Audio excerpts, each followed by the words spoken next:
Tanzania, East Africa. A land of stunning beauty and violent death, where the fight for survival between predator and prey has raged for millions of years. But now, a hunter is stalking a new prey. Suddenly, people are being targeted by a voracious carnivore, one that will become the most notorious man-eater in over 100 years. Who is this killer? Can it be stopped? Solving this mystery requires two teams of forensic experts, one in East Africa, the other in the United States. These seasoned detectives will revisit attack scenes, analyze disturbing evidence, and uncover clues that will shed new light on these bloody encounters. They will reveal who is the hunter and who is the hunted.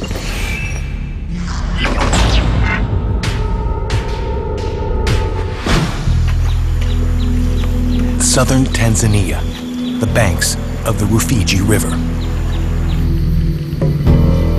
At 4 p.m. on August 30th, 13-year-old Amir Ligaza returns from school. He and his mother, Pili, prepare and eat their evening meal and discuss their day.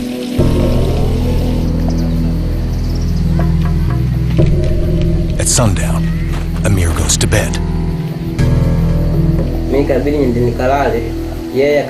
I went inside so I can go to sleep. She was still graining the corn outside. She finished at around 10 or 11 p.m. Then she went to the toilet outside.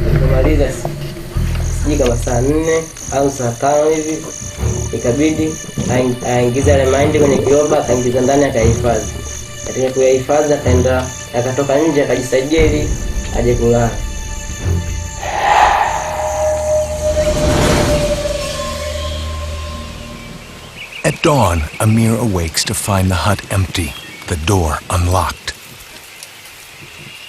His mother is nowhere to be seen.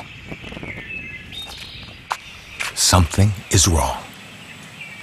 I was wondering where my mother was, so I decided to walk around our house.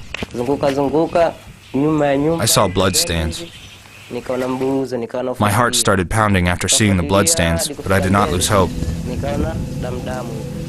Then I saw a dress that my mother had on the night before. It was torn and had blood all over it. Amir follows the trail of bloody clothing and makes a horrifying discovery. Then I saw the skull. Everything had been taken from the skull, even the eyes. The skull was all the...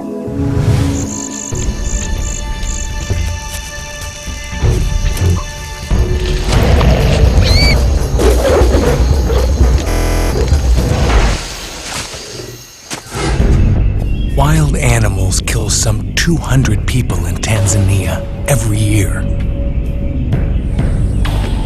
So although Pili Ligaza's death was tragic, it was not unusual.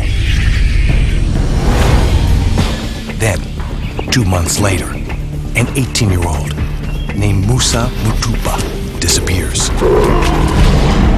The next day, his skull is found. At first, his death seems almost unremarkable. But just 3 days later, someone else disappears. This time, the victim is a teenage boy.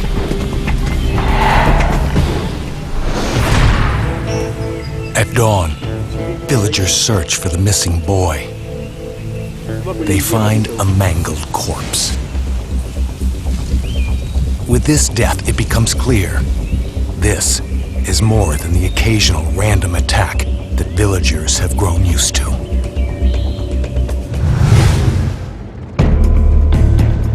Surrounded by Africa's largest game reserve, the Selous, People here know all too well the risks of living near some of the world's most proficient predators. To reach the fertile fields on the southern bank, they must cross the Rufiji River, passing through waters full of hippos and crocs. In elevated huts or dungus, they keep watch over their crops for elephants and wild pigs. But in the night, carnivores prowl. And chance encounters can turn tragic. A lone human stumbles on the path of a hungry predator and pays the price with their life.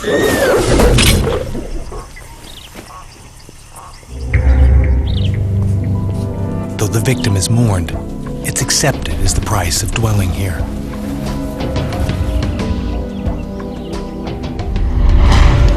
But now, 3 people are dead.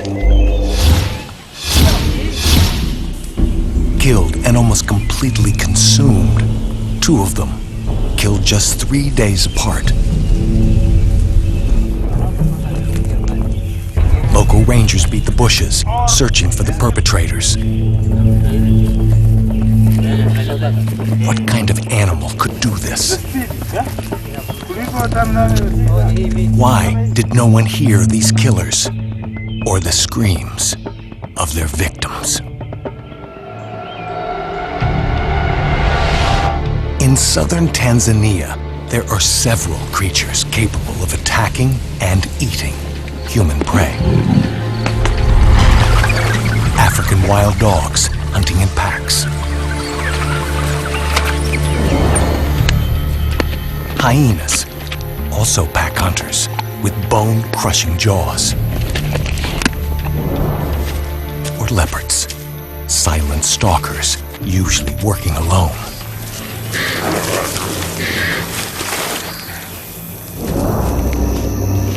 The tracks leading away from the scene confirm rangers' worst fears. They point to a formidable suspect, one that hunts and kills with stealth. The 6-foot-long, 500-pound African lion. Lions must seize and consume their prey quickly, or risk losing their kills to hyenas. No one heard the blood-curdling screams of these victims because they died in an instant. Dispatched by a masterful, silent predator. Dr. Greg Erickson, a biologist at Florida State University, and Dr. Julian Kurbis Peterhans, a lion expert from the Field Museum in Chicago, investigate the Rufiji attacks. They're not surprised that no one heard screams.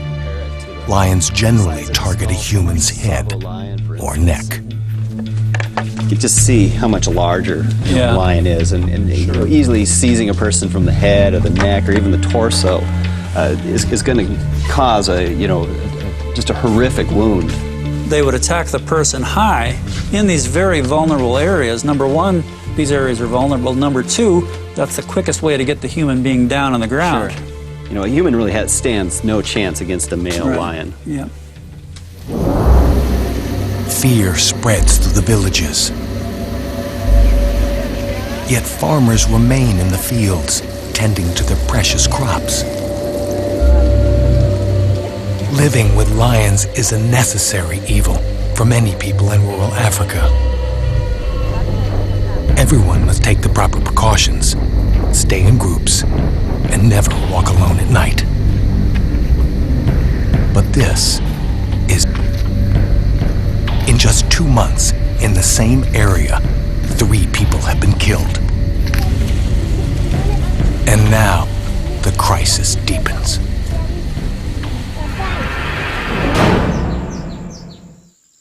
Little more than a week after the last attack, and over a span of just 3 days, lions kill 3 more people.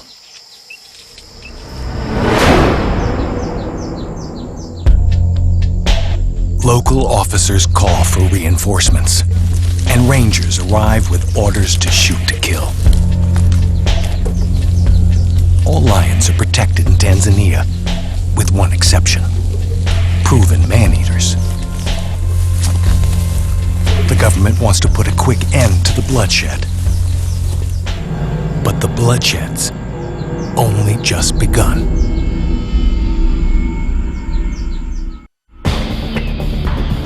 By early November, 6 people had been killed by lions in southern Tanzania.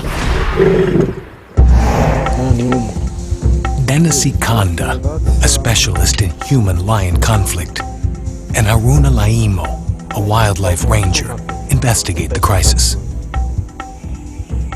All of these attacks occurred at night under the cover of darkness, presumably between 7 o'clock and 9 p.m.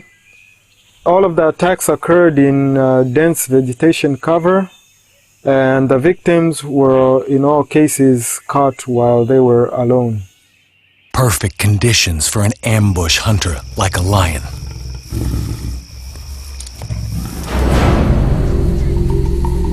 By late November, the death toll has risen to 9.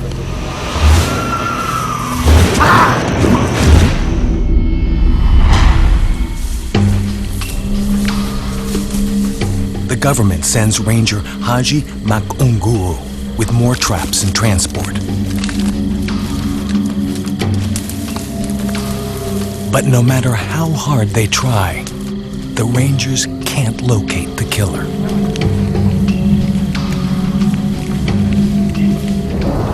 Detectives search for a pattern, a signature. The first attack happened at Mwesen village. The second attack happened at Kilimani village. Perhaps lions killed the first 2 victims out of simple opportunity. Chance encounters between predators and people. But can this explain the attacks on the other victims?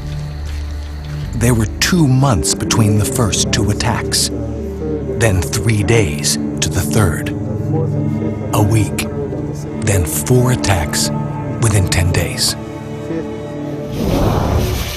The increase in attacks and the shortened time between them suggest a chilling possibility. This was more than just chance. Lions are now stalking people as prey. Once lions begin eating humans, they may continue to do it. Humans are easy prey compared to a gazelle or a water buffalo. Lions expend less energy hunting humans and can consume them quickly so they don't lose protein to scavengers. If these lions have developed a taste for human flesh, they may now be attacking people not by chance, but by choice.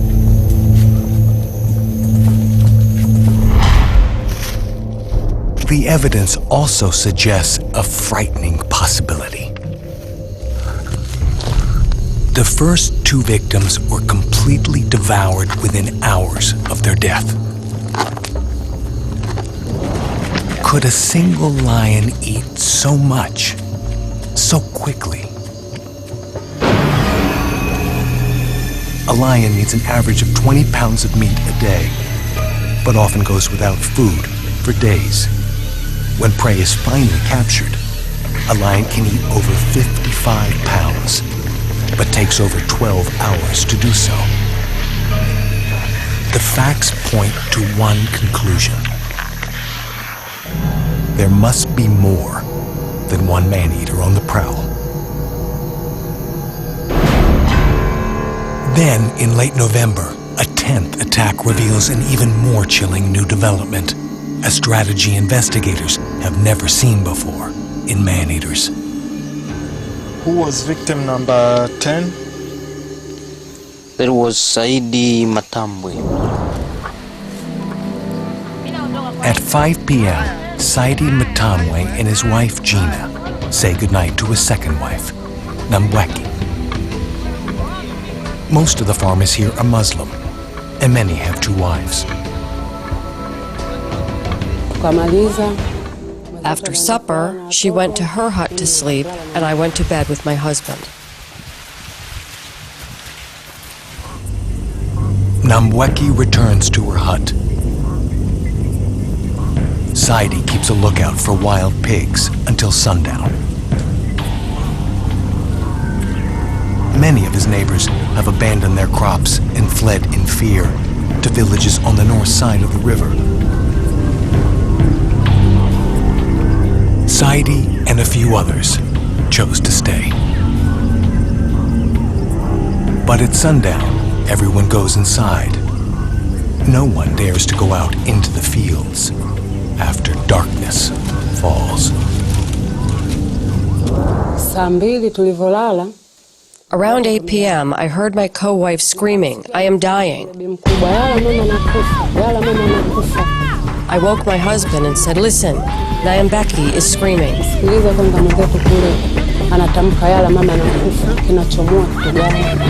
Saidi wakes and hears the desperate pleas of his other wife.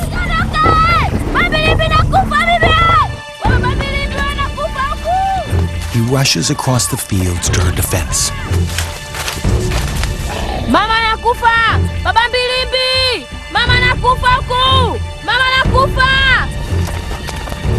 Only to find that he has become the lion's target.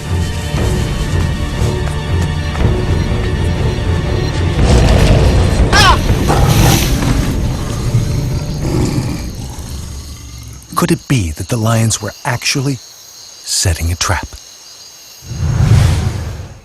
It seems in this particular attack that the lions have now applied a second strategy, which involves panicking people out of their houses and then attacking them somewhere along the way as they're rushing to help.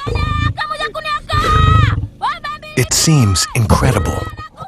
Lions luring people from the safety of their huts. But lions use a similar strategy to hunt their natural prey. Like all predators, lions often choose the means of obtaining prey that requires the least energy or risk. Rather than attack a dangerous herd of buffalo, lions try to create panic. During the resulting stampede, individuals become separated, and the lions make their move.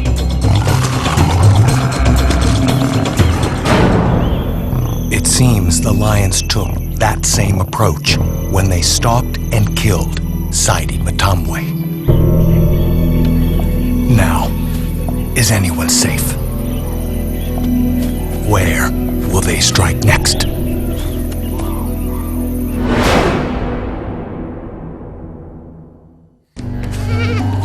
On the morning after the attack on Saidi Matamwe, Ranger Haji Makongru finds the remains. The body is only partially consumed. For the ranger, this grisly discovery could be a break in the case. He hides in the tall grass, for he knows lions often return to reclaim unfinished meals.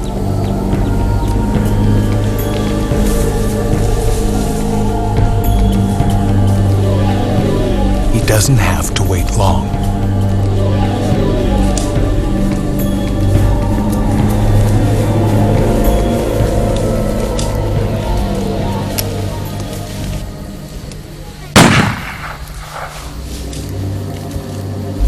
Has the man-eater of Rufiji finally been killed? The lion is a mature female, and she's pregnant with 4 cubs. For investigators, the stakes have suddenly been raised. Lionesses don't get pregnant unless they're in a pride.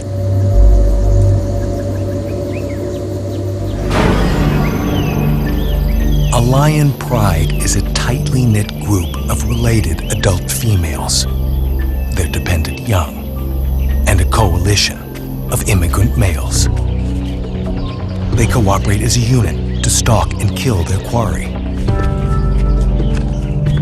Cubs learn to hunt by imitating the lionesses. By age 2, they've been taught what is prey and how to catch it. If a lioness is a man-eater, the art of killing human prey could be passed on, taught to cubs. Unless it is stopped, the practice of man-eating could persist for generations. In Tanzania between 1932 and 1947, 3 generations of lions killed a reported 1,500 people in the Njombe district, just 250 miles from Ufiji. How long has this lioness been hunting people? How many of her companions share her taste for human flesh? And how many other young lions have been trained to see people as prey?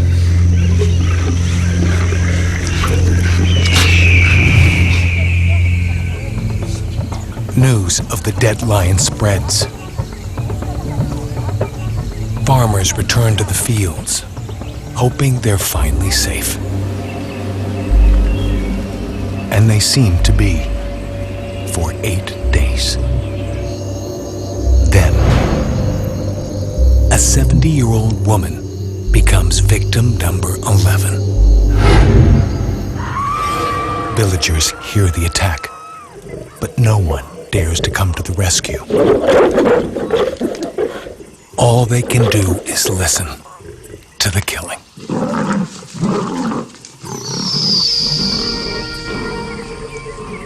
Over the coming weeks and months, the death toll continues to rise. Have rangers killed the wrong lion? Or is this the work of another member of the same pride? The answer is astounding. Eyewitnesses report that the most recent killings are all the work of just one lion, with a distinctive wound on its neck.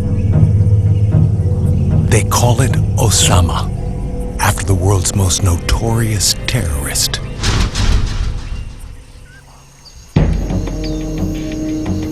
Rangers search day after day, night after night. Over the course of several months, they track down and kill 10 lions. But still, the deaths continue. At times, Ranger Haji Makongru and his team hunt through the night, only to find the next morning that the killer has claimed another victim, less than 100 yards from their post.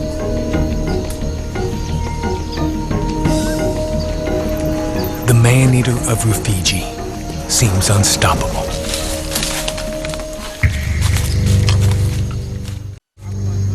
Villagers whisper about a spirit lion, an evil beast who can remain invisible to human eyes.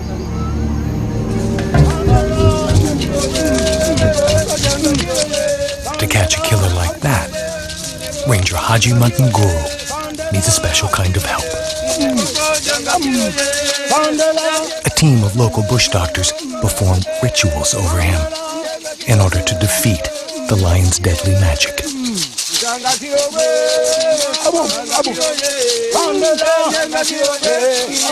The ranger's face is anointed with a traditional medicine. Bush doctors believe it will give him the power to see the invisible lion.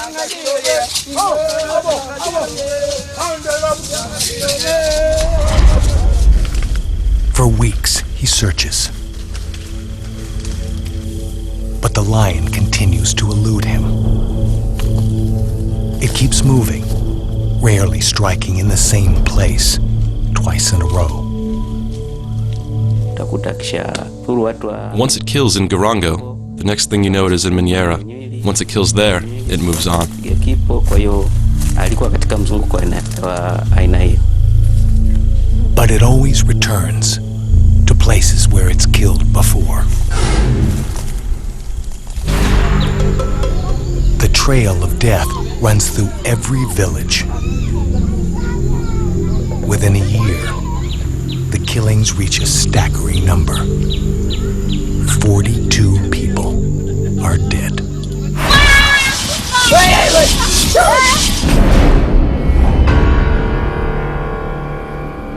But it's about to get worse. The lion now takes a new step that will leave no one feeling safe anywhere. Fatuma Magaila travels to visit her mother and father in the neighboring village of Kipu. Fatuma is in mourning. 15 months ago, she witnessed a lion attack and kill her husband. Before sundown, she eats dinner with her parents, sharing news of the lion's latest attacks. After supper, we talked for a while. Then we went to sleep. We were in a deep sleep. Then I heard my mother screaming.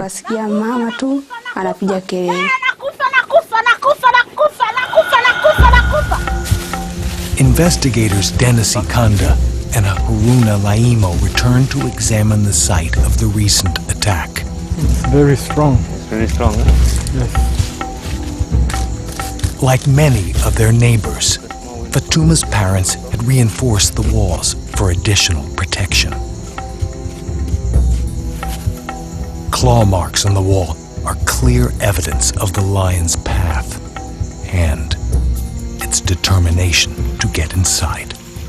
Using its hind legs, it pushed its way up and then placed its right hind leg here.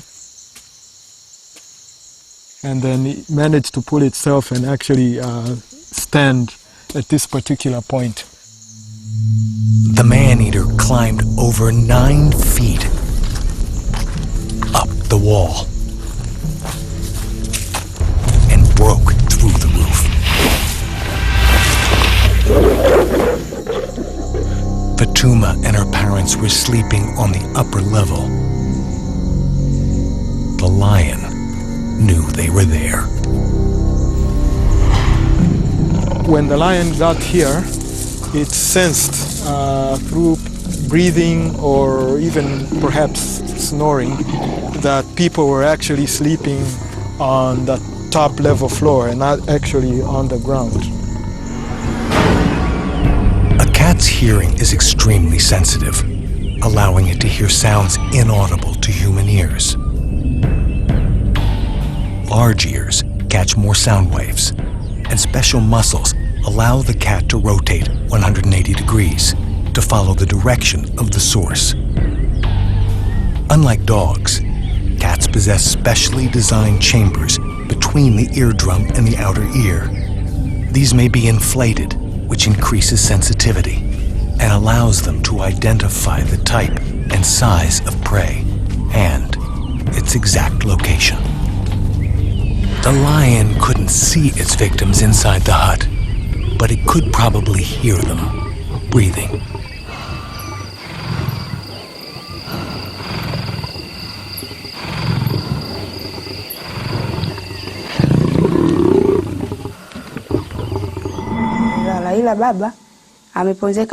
My father was attacked when he tried to rescue my mother.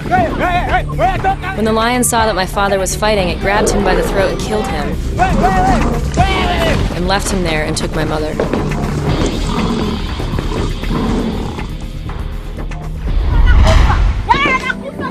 Fatuma's mother and father perished. Why did she survive? I was just still and quiet. I was very scared. I was shaking. I did not cry. I knew that if I made a sound, we would all be taken.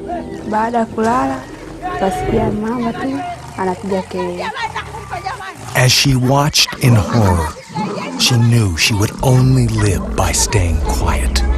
She knew this because she had witnessed another attack by the same lion. She'd watched in terror as it killed her husband. unjust, as it was now killing her parents.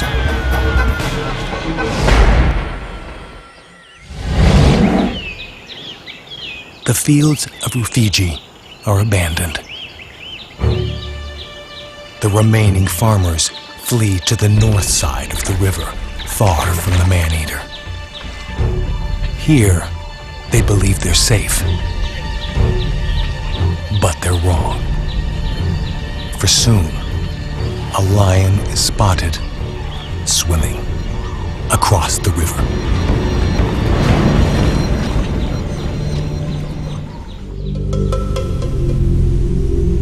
Having preyed upon dozens of human victims south of the river, would the man-eater of Rufiji continue killing on the north side?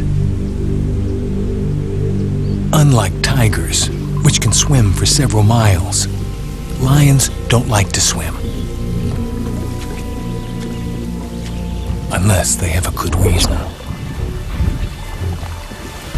Within days of being spotted crossing the river, the lion strikes again. 2 old women become victims 48 and 49. Once again, Government Ranger Haji Makanguru is called to the scene. The tracks are fresh. The lion must be close. News of the lion's presence spreads like wildfire. A mob gathers, thirsty for revenge. They beat a trail along the river, trying to flush the lion out.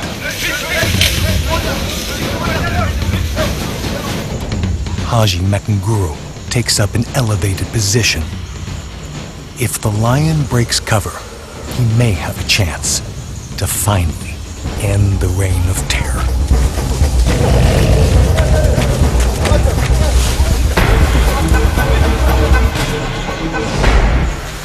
Before long, it appears.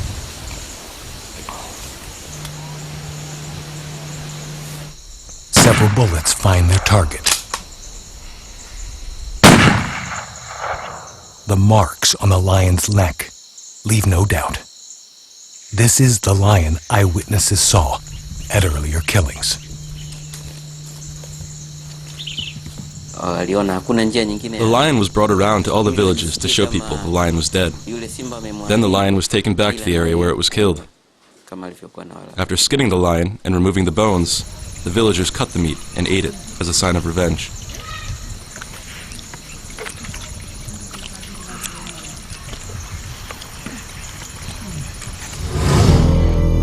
It seems one of the largest outbreaks of man-eating ever recorded is finally over. A total of 49 people are dead. But what could have caused this lion to kill and eat so many people? Julian, here's the Rufiji man-eater, and you can see it's a very large lion. The huge body size, certainly indicates something that's reached adulthood in terms of size and body weight. I mean, I'm just guessing, but over 400 pounds? Yeah, I would certainly think so, yeah. Wow. Somewhere between 450 maybe. It's a big cat. Yeah. Greg Erickson and Julian Kurbis Peterhans search for clues. Anything out of the ordinary. The lion appears to be healthy, approximately 3.5 years old. But there is something unusual about him. Most big male lions would have a much larger mane. I suspect the ears would be covered to a much greater degree, and this would extend way back onto the behind the neck and behind the neck and up onto the back and down the neck region, all that sort of thing. That's not what we're seeing here. So the lion is a maneless male. It's an eerie parallel to one of the most notorious cases of man-eating in African history. In 1898, 2 male lions, known as the man-eaters of Tsavo, preyed on workers building a railway from Kenya to Uganda. An estimated 135 people died. The Tsavo lions were also maneless, just like the man-eater of Rufiji. Lions are the only cats with manes, and no one's quite sure why they developed them.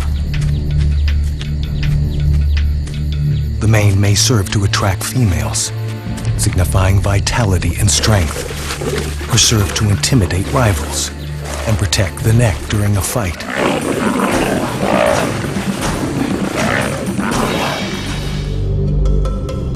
At 3.5 years of age, the Rufiji man-eater should have had a mane. Could this unusual trait somehow be connected to man-eating? So what do we have here, Julian? Investigators turn once more to the pattern of the incidents, plotting the dates of each attack in the outbreak. Julian, it seems to me that there's, this is quite a string of attacks in a row here. That 4 or 5 month period, they really did seem to be focusing on the people in this particular vicinity south of the Rufiji River. But there are other times where they essentially disappeared, so they really were sporadic. It's curious because in the Savo incident, exact same thing happened. Despite the carnage there, over 30 people killed for sure, there was about a 4-month interval where the lions simply disappeared.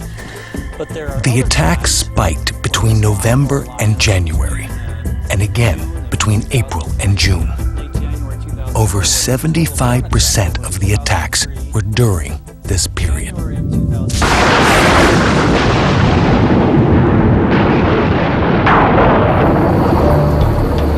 In Tanzania, these months are the seasons of rain. During dry season, lions have no trouble finding their preferred prey. Zebras and wildebeest are always to be found near rivers and lakes.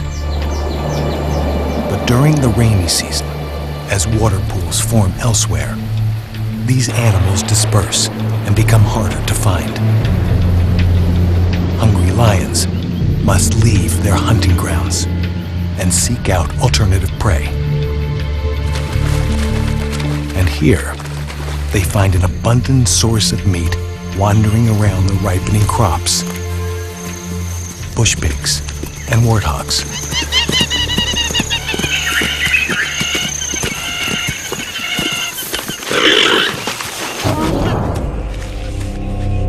But the bush pigs lead the lions straight to another abundant source of meat: humans. The man-eater of Rufiji may have begun by preying on bush pigs, but soon graduated to people. This may explain why the attacks increased or decreased with the seasons, and how lions developed a taste for human flesh. But the seasons and the bush pigs have come and gone for centuries. Yet there are just a few documented outbreaks of man-eating in the past 110 years. Something else must be at work. Something else must be driving this lion to target people as prey.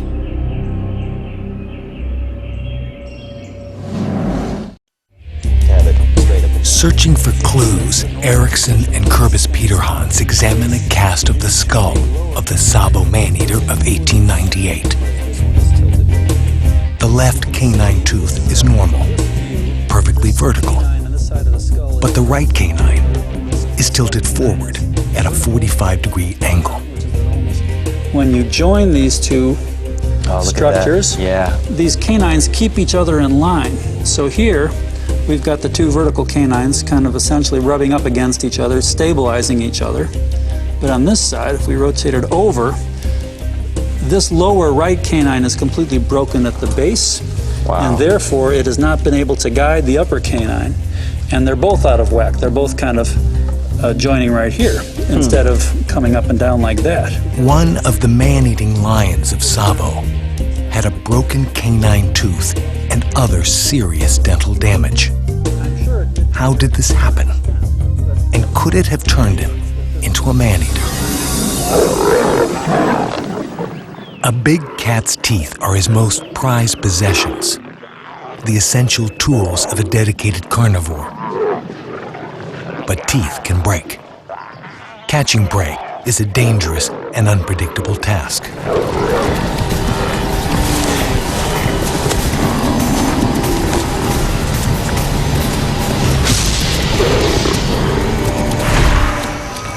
Hundreds of pounds of bite force pressure are required to choke the life from large prey. And the hooves of twisting zebra and buffalo can shatter teeth and jaws, causing irreparable damage. But could bad teeth affect a lion's behavior? This tooth is still alive. You can see the pink there. This tooth is, you can see the pus coming out of there. Dr. Brooke Nemec is a big cat dentist based in California.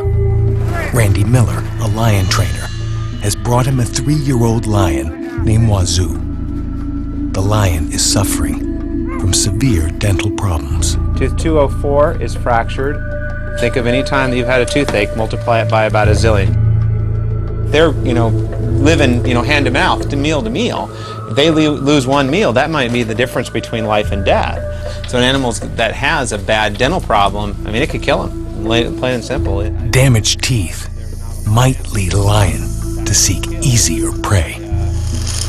When it hurts at the beginning, when they first get it, they're probably going to want to decrease, their biting, because every time they bite, they hurt. And so they might want to decrease their biting, and they may want to go more with their paws than with biting. And I would imagine that the first time that they bite on something, and it hurts, they probably back off. And so my assumption would be that they might miss a meal or two based on the fact that they can't eat. Because they can't grip because it hurts so bad. But the major problem over time is the fact that we talked about the infection that goes in through these animals. And basically, having an infected tooth just wears down on you every day. It's just like having a low-grade cold every single day.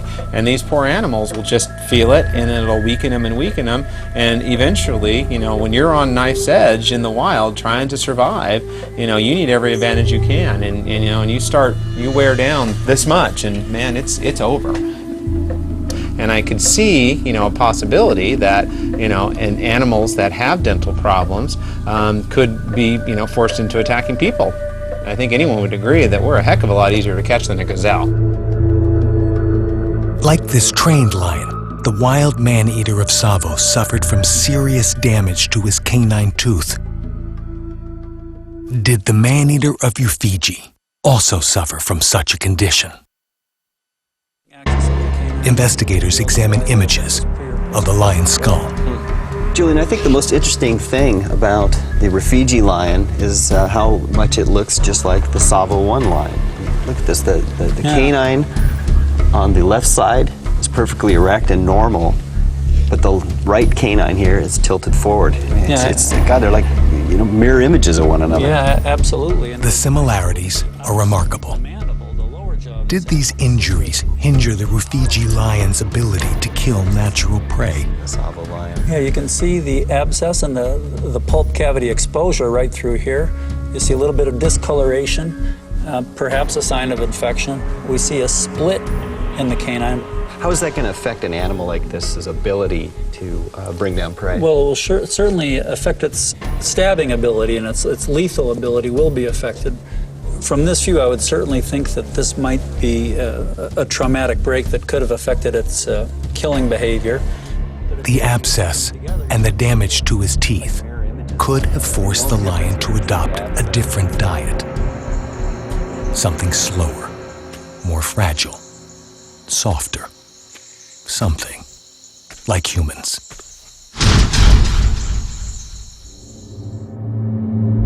They could have turned him from an ordinary lion into the Rufiji man-eater.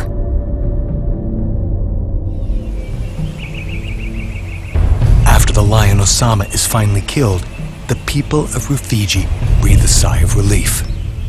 Their days and nights of terror seem to be over. But just one day after the death of the man-eater, a 22-year-old named Amir Kari is killed by a lion. Could yet another man-eater be on the prowl? Is the outbreak continuing? With time, the answer becomes clear. There have been a few sporadic attacks, but no further outbreaks in Rufiji. For now, any man-eating lions here have returned to their prides in the Selous Game Reserve. It's impossible to know if more feline hunters have been schooled by their fellow cats to know that humans are easy and available prey.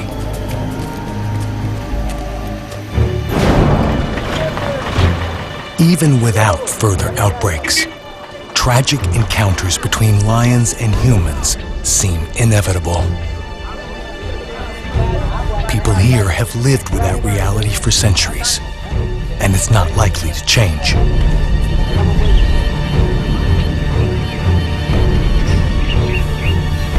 As long as humans continue to inhabit land, also claimed by other creatures, there will be times when we find ourselves not the hunters, but the hunted.